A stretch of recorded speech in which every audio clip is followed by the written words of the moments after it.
Welcome to another episode of Breadcrumbs to Blueprints. Today I have with us the lovely Penny Hayward. Welcome. Hello, thank you for having me. Now, Penny is a medium, an inspirer, an alchemist, and a tutor at the renowned College for Psychic and Mediumship Abilities. Of course, we're talking about the Arthur Finlay College in the UK.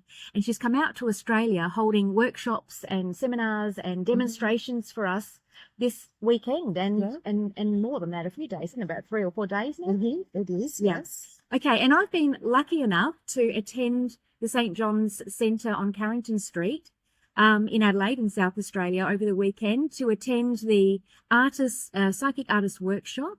And I also watched Penny do a trance demonstration for us, which was amazing. They were both amazing. And you hosted the psychic art workshop with Richard Stuttle. Yes. Yes, I must mention that. All right, so now I understand. Let's kick it off with, let's go back to the beginning. Oh, that's a long time ago. Well, I was interested to find on the internet that you, because I've obviously done my research, that you originally were from Australia. Yes. Right, which state? Melbourne. Melbourne. In Victoria, obviously. So, yes, I was born in Australia, grew up in Melbourne, and at 28 I left. At 28 you left, and was there a reason for that? You just wanted to explore the world?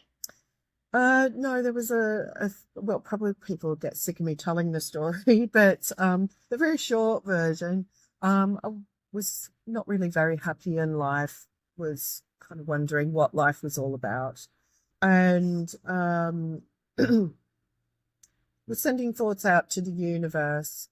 And I heard a voice tell me to move to England. And there came a feeling that that was something I should pursue. So it wasn't terrifying. It wasn't negative. It was all quite sort of, well, yes, I should. So my grandmother was born in England and I could get an ancestry visa, which I successfully got. And I had to apply before I turned 28, and it was 6 months before, and it took 6 months to process. So it was all a bit like, a bit of a rush. Yeah. And I got to England and wondered why I was there, because the whole aim was to get there. So anyway, that was a bit stressful and exciting and lots of different things. And I then got a job, met some people, and one of those people was going to see a medium. So I ended up going in her mum's place. So there was no way this medium could have known who I was or what had happened. And it was a very profound experience. And then I had this urge to go back. Yeah. And I didn't know why. But I did want to know how it worked. So anyway, I didn't really consciously think about any of that. And this feeling kept coming that I needed to book another reading, but I didn't really know why. I just ignored it for a long time, and then eventually I went back. And all right, let's pause there. Slight little pause, because I'm super curious. Going back to that first voice that said, go over there. Had you ever had a voice like that before? Did this pop out of nowhere? Well, why did you listen to it? It was very strong and profound at that time, probably because of the timing, because obviously if I didn't listen that time, I would have missed the boat or the plane.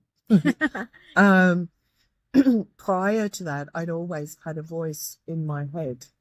And I don't want to sort of sound like a mentally ill person, no. But I had heard a voice in my head, and I can remember as a very young child, my mum asking me something, and she got frustrated because I wasn't answering, and my response to her was, well, I'm listening to the voice in my head. So there was clairaudience from a young age, but I didn't know that that's what it was. How would you know as a child? It's just normal. Well, it was normal. Yeah, it was normal to me. Yes. Yeah. Okay. So you went back and had another reading? And I mean, it didn't worry me, but it wasn't as profound or good as the first time.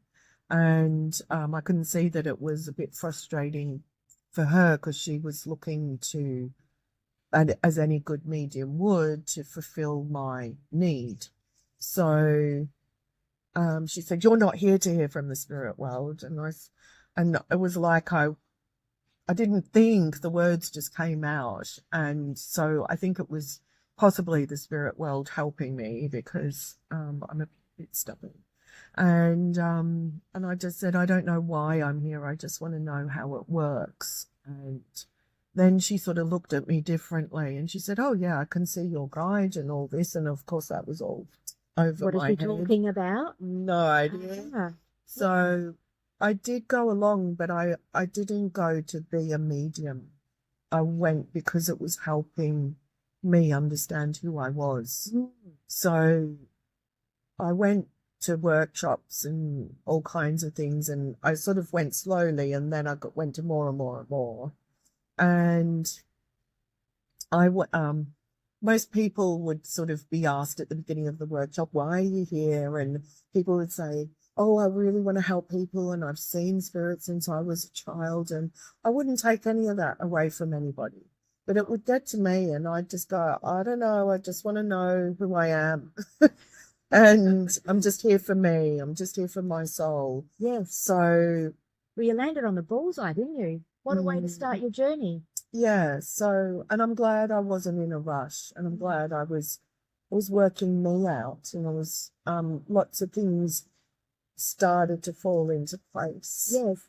And through my childhood and teenage years and young adulthood. And so then I really started to understand who I was. And after 5 years of refusing to call myself a medium, I had to admit to myself I was a medium.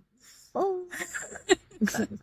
Fantastic. And we both have something in common, and I think that's our curiosity about quantum physics. Mm-hmm. And curious, what can you share with us about your learning so far?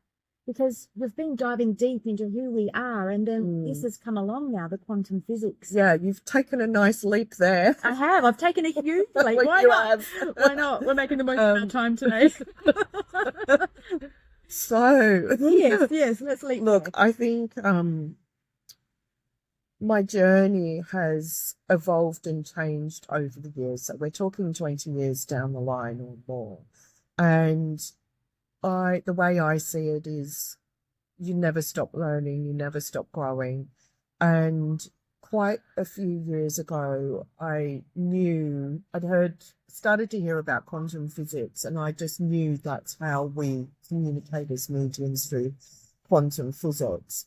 Now, I have no proof of that, because how do you prove it? Nobody can prove it, not even the scientists, and they don't believe in mediums. The materialist scientists wouldn't believe in mediumship, but there are scientists that are very interested in psi phenomena and are researching it.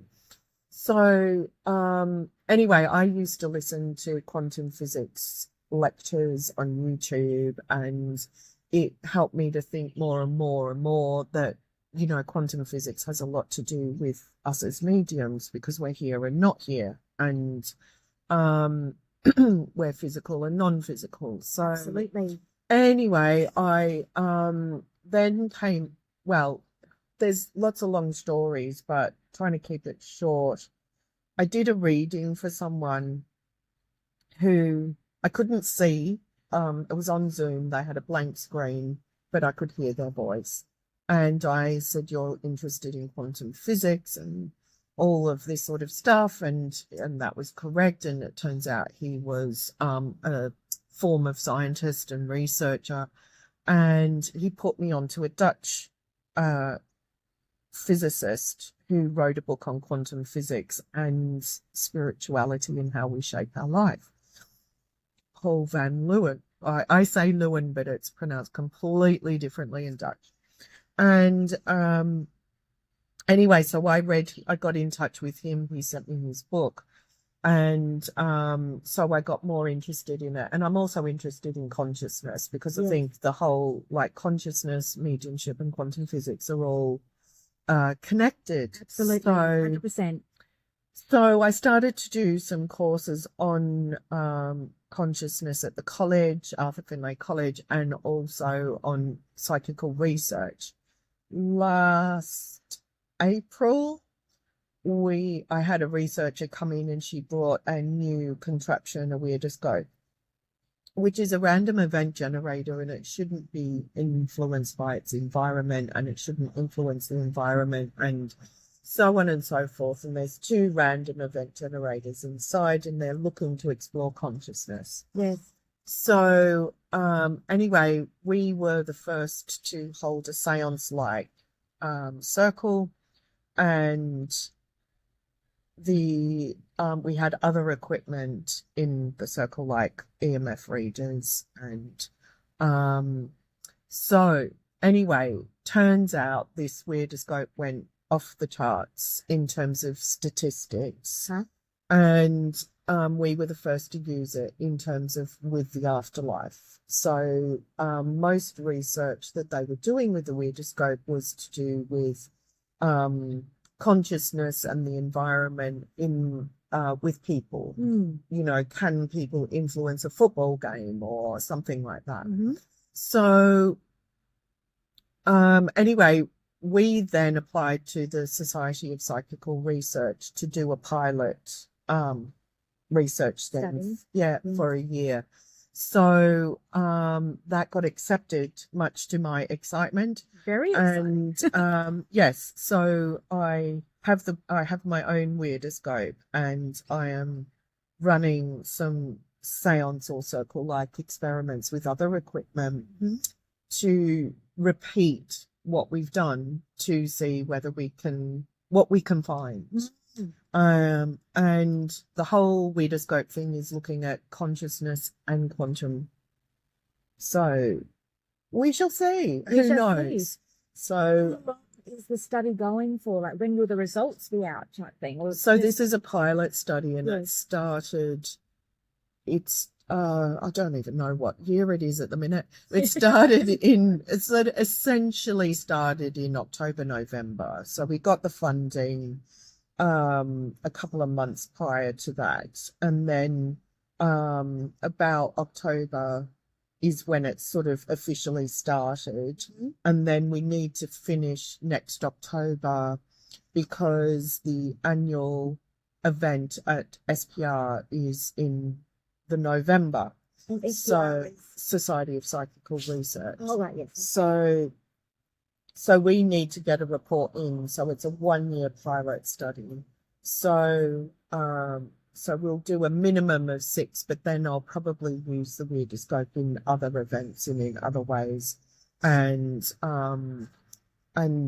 I'll travel with it. I just need to get all the data onto my computer. Yeah. So then this researcher, Kirsty Allen, and I are the researchers. So I'm a researcher now, officially, which is very exciting. Another string to your bow. Another string to my bow. Like, I can't stop myself. This is the whole you never stop learning thing. That's it. And I can't tell you how excited I am about being doing this research with the funding of the Society of Psychical Research, because people would cut their right hand off for that. And so anyway, we'll stay tuned. Yes, so there will be a paper written, and quite where it gets shared, I don't know, but I'll probably share it. So so people should link up with you, your website, just check in, and you'll be sharing information on there. Yes, So, and I hope to do some of these tests at the Arthur Finlay College, but also at other significant spiritual venues. How exciting. I can't wait to see the end result of the research. Thank you. Going back now, because we're jumping around, why not? Let's just do that. Going back, I'm just thinking, I want to know what that first experience for you was like, giving your first reading as a medium.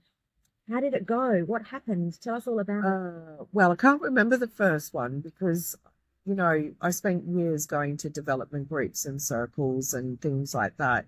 I think official one, like paying one? Official paid one, I can't even remember. Okay. I probably started off doing table readings in spiritualist churches, which would have been my official paid, which would have been like £5, you know, and half of that went to the church. So I don't think I was really conscious of the first one because it was like softly and building myself up. So I can remember after that agonizing over, well, if I did one-to-one sessions, what would I charge? And I was really undercharged.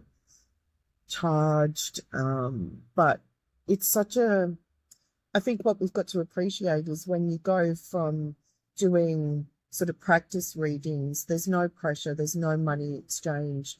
As soon as you put a value, even if it is £5 or dollars or yen or whatever it is, then there comes a shift because you feel the pressure of delivering because you're receiving money, and no matter how big or small that is.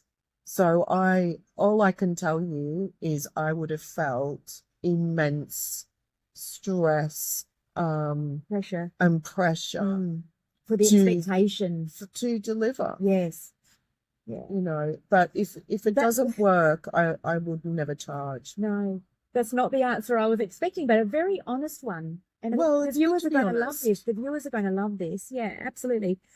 Brings me to another question. One of the questions at the workshop that was asked, which I thought would be great for this podcast, because there's lots of beginners listening to this too, finding their way and thinking, oh, that's happened to me before, or what does that mean? So the question asked was, and you answered it so perfectly, that's why I'd like you to answer it. I can answer it now. You removed any, anything that, you made it very clear, let's put it that way. So the question was, what is the difference between channeling, mediumship, psychic abilities, trance?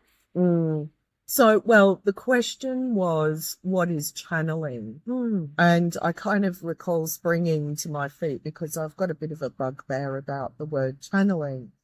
And the reason is because in America, and probably Canada, but the word channeling is used to cover anything and everything. So channeling could be your higher self with a spot of inspiration, or a loved one, somebody else's loved one from the spirit world, or an alien, which I have no evidence of. I'm not saying there's not other life out in the universe because it's a very, very, very big place. But unless there's some kind of information that can convince me that that is another life form, I'm skeptical. So channeling is a word that is used to create a soup of experiences. And I think, this is my honest opinion, some people use the word channeling because it sounds cool and they can say anything. So terminology is very important to me. And I think Archangel Michael's busy in the universe, and he's probably not dealing with one particular person. There's probably an army of angelic or evolved spirits that are working under that energy of Archangel Michael, let's say, but isn't Archangel Michael himself, right? So I think going back to the terminology, I prefer to, if somebody asks, do you channel? I ask them, what's your understanding of channeling? Because it could be anything from weird and wacky and something I don't believe in to something I do believe in, which is giving evidence of life after death of someone's loved one, or doing trance, which is a guide. Now, I appreciate I can't give you, or the spirit world can't give you evidence that that's another life form, but I'm not saying it's another life form, but the information or the visual experience in the trance state should show people or touch their heart or soul in a way that helps them to know that that's not my personality, that it's a different personality. So So trance is not me completely out the way, because there's an element of me listening to what's going on, but I'm not interfering with what's being said or the process of what's happening. And you were there. I was. And so I can't say what you saw because I'm not seeing anything. But I'm assuming you had an experience that would tell you that there was another consciousness. And that's the whole thing. It's the blending of consciousness of one mind with another, a discarnate mind with an incarnate mind, to allow that experience to happen. So I probably haven't answered it the same way as last time, but I think it's really important that we, mediumship or evidential mediumship is giving evidence of a loved one from the spirit world. Psychic is tuning into somebody else that's living and giving information about them. The trance I've explained and so forth, rather than just using this one word to cover things of vastly different abilities, vastly different experiences. And, inspiration is a fabulous thing. And it could be your higher self or it could be the spirit world. And it's up to you to know that difference. So I prefer not to, I sort of want to ban the word channeling. I'm sorry, anyone who likes it, but I do. No, that's all good. So that leads me to another question. What advice would you share with viewers who would like to develop their innate abilities? And my personal question is to develop my trance abilities, but maybe well, yeah. Well, it's two questions. So to develop your innate abilities or your inherited or natural abilities is to understand what abilities you have in the first place. So at the end of the day, everybody's psychic to a level. So understand your psychic abilities, do psychic courses, exercise your psychic muscles, understand what sensitivities are your strongest and what are, not as strong.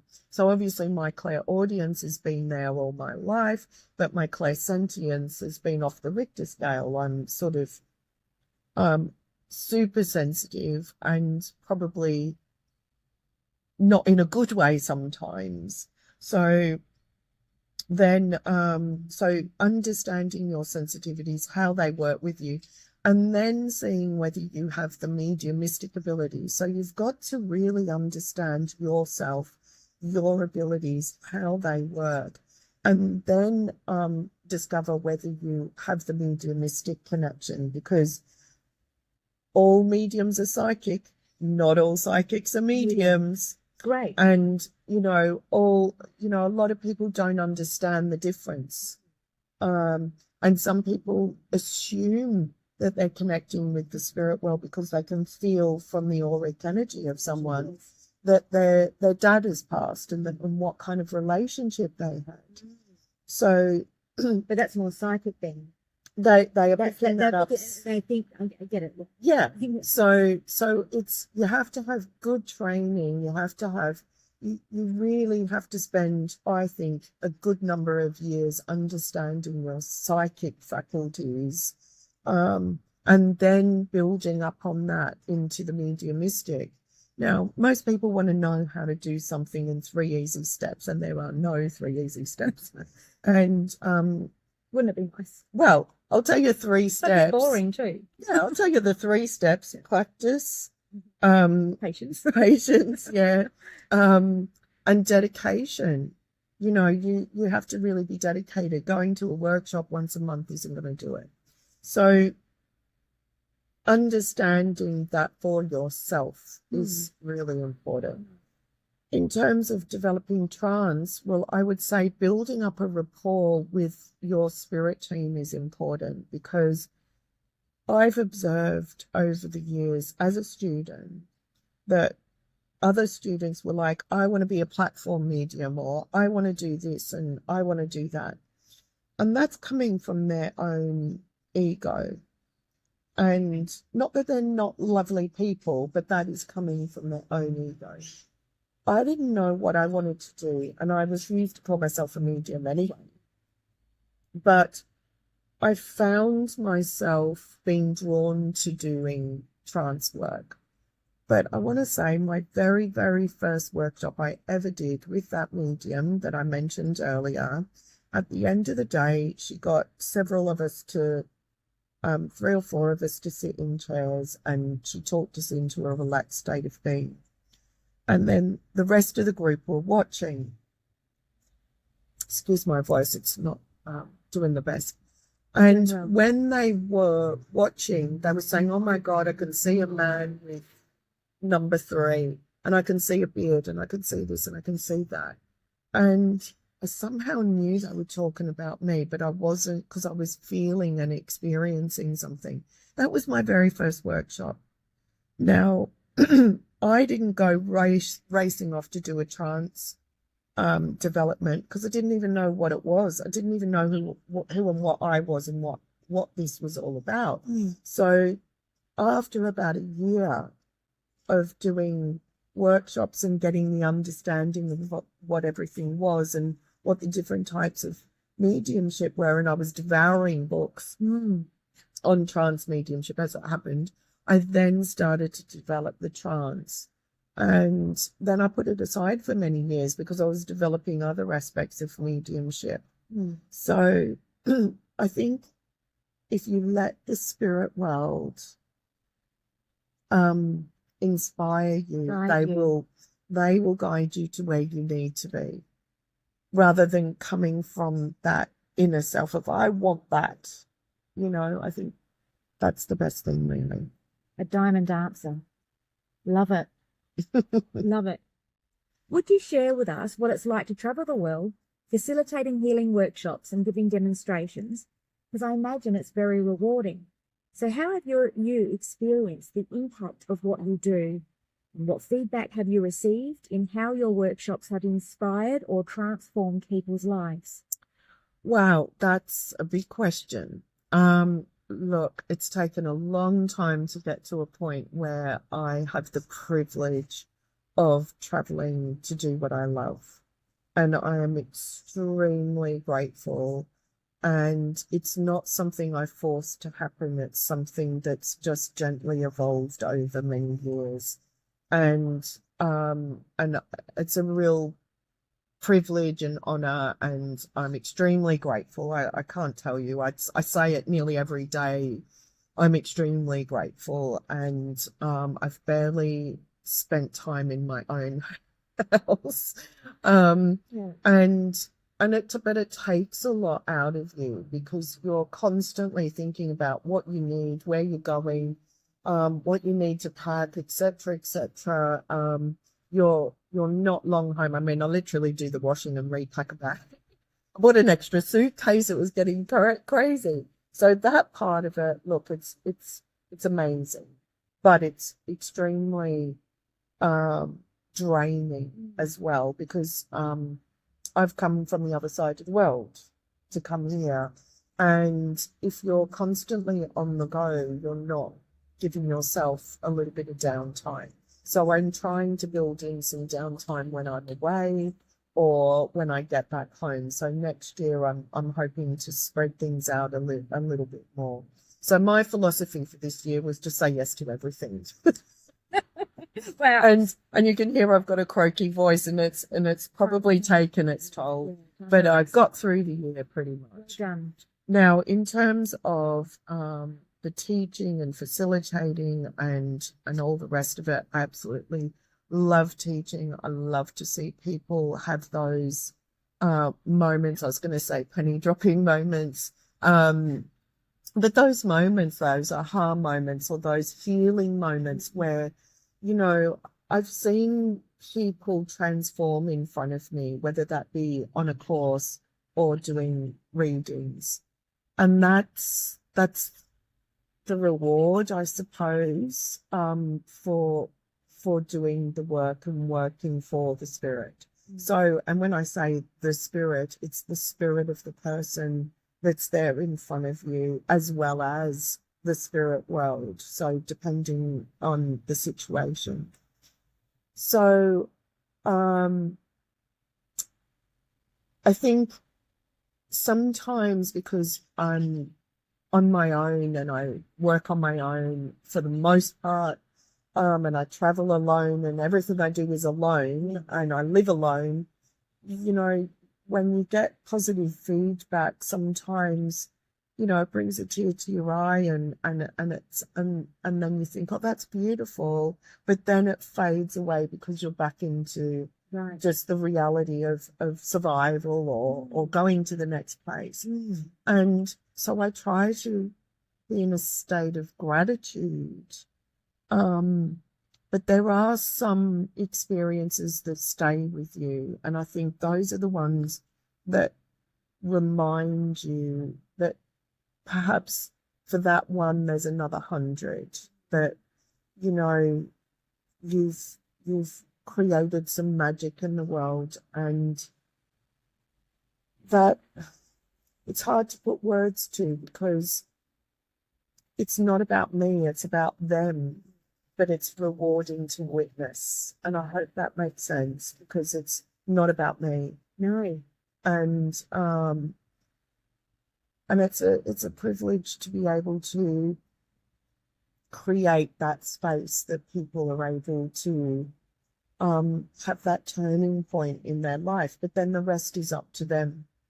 And I think that's really important, that when you have a breakthrough, that you continue to do that healing work and that growth and that moving forward. You know, it's something I've had to do. And I think that's important too, that if you've done that yourself, then you can create that space for somebody else to do it. Yes. And so my intention is to work for a greater good and to be the best that I can be in that moment. I don't always know what's going to happen or how it's going to unfold, but it's being present, I suppose, in the experience and making sure that the space is held in the way it needs to be. I hope I've answered all of that question, because there was a lot there. Yeah, that was a big question, but yes, you have. And you're absolutely fulfilling your purpose, it sounds like to me. And that's where you're drawing your energy from, because as you're bumping along, it's not about you, it's about other people, but it's just being in gratitude even to have that experience, to be with that person during that moment, to facilitate that change. But you're empowering them to have that, the aha moment or the transformational shift. Yeah. That's lovely. Yeah, it is. And it's truly amazing. So, now we've talked about your research, so we know that's something in the future. Is there anything else? Like, what does your future look like? Are there any other exciting projects bubbling in the background that you would like to share with us? Or here's an out question. Or is there anything else that I haven't asked today that you have a burning desire to share with the audience? Look, I'm pretty free flowing in an interview, so there's not necessarily something that I'm busting to share, so to speak. Just wanted to fulfill my duty as an interviewer. I'm really terrible at self-promotion as well, so I'd probably be like, no. But look, there'll be things in the pipeline. Of course, there will. I'm set to be. I hope to be back in Australia next year. Not quite sure where, but I've been speaking to a couple of people, and other countries as well, which is awesome. But I think the most exciting thing really is this research project, and we don't know what it's going to bring about.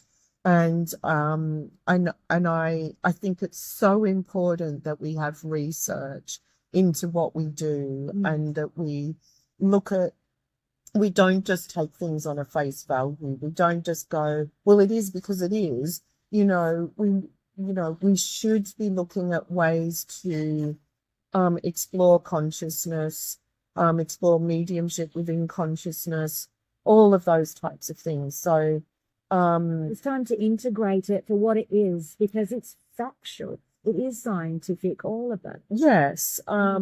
And I think, look, I'd really like to see the bridge rebuilt between the spiritualism and the science community, but the materialist scientists will be turning in their graves if they're dead, or they'll never hear this anyway, and if they do, they'll be not happy. But there are a lot of scientists that are interested in this sort of work and are exploring it. And I think the more that we can build that bridge, the better, because part of my bugbear with some of the researchers is that they're giving new terminology to what we already know in spiritualism. And I don't think giving new terminology to what we already know is progression. No. It's just the same. Rebadging. It's rebranding and or rebadging, as you say. So I'd like to see it now move forward rather than to change terminology. Let's move it forward together. So that's part of my mission. I love your mission, and I can't wait to follow your journey. And if viewers want to follow your journey too, where should they look? Where do they go? Well, I've got my website, which is severely out of date, but it's my name, pennyhayward.co.uk. Otherwise, I'm on Facebook and Instagram, but I'm better on Facebook than Instagram. And other than that, I sort of don't have time to keep up with social media. That's it. Look at you. I know. I need a PA. I'm not advertising, by the way. Well, if it's meant to be, it will happen. That's right. Yeah. Well, thank you so much for your time today. Oh, thanks for having me. Out of your schedule today, and it's been wonderful. I really enjoyed our chat today, our interview, and I'm sure the viewers are going to love it too. So thank you for watching another episode, and we'll see you in the next one. Thank you, Penny. Thank you.